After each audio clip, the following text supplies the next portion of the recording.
Okay, Erica, another small sign that life is getting back to normal. Late night TV will welcome back full live audiences next month. The Late Show with Stephen Colbert just announced it will return to regular shows June 14th, but only for people who have been vaccinated. Only they can get tickets. Oh, so we can go together. Perfect. That would be awesome. Same for The Tonight Show, we're learning. Jimmy Fallon has had a limited audience, of course, since March. That's made for some interesting moments. I'll hold this out to you. We've got to be 6 feet away. Don't mess around. David, this space. That's good. Stay there. Stay there. Yeah, and I'll just hold this. It's for COVID reasons, I think. Clearly that works well. The good news is they're going to pack the house starting early next month, and Jimmy Kimmel also hoping to have a live crowd sometime in June. So we can just make the rounds. Let's do that. But I must say that I have really enjoyed, Stephen Colbert has been broadcasting from his attic, and his wife has been making cameos. I'm going to miss that.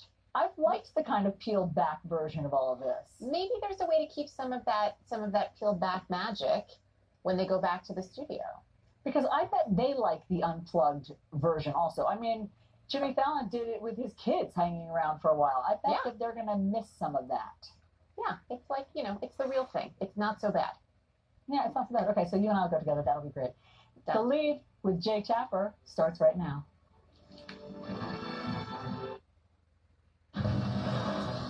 As the U.S. returns to normal, attention now turns in more earnest to the origins of the pandemic. The Lead starts right now. A new report points to stronger evidence that COVID may have started in a Wuhan lab, as details of sick lab workers as far back as November 2019 are discussed.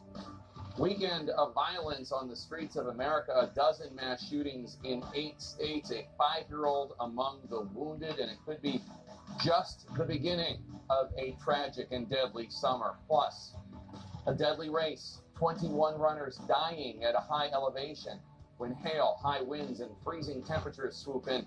How an ultra-marathon turned into an extreme test of survival.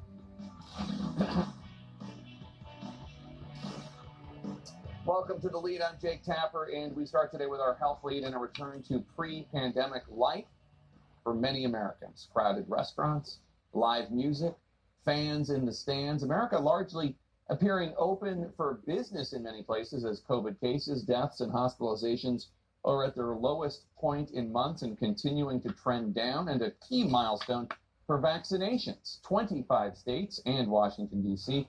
have now fully vaccinated at least half of their adult populations, and 9 states have more than 70% of their adult populations at least partially vaccinated.